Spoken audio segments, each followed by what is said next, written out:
ಚಪ್ಪಾಳೆಗಾಗಿ ಅಭಿಮಾನಕ್ಕಾಗಿ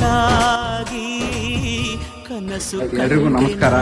ನಾನು ನಿಮ್ಮ ಪ್ರೀತಿಯ ಕನಸುಗಾರನ ಸಹ ಹೀಗೆ ಇರಲಿ ನಮ್ಮ ಜೊತೆ, ಹಾಗೂ ನಾನು ಇರ್ತೀನಿ ನಿಮ್ಮ ಜೊತೆ.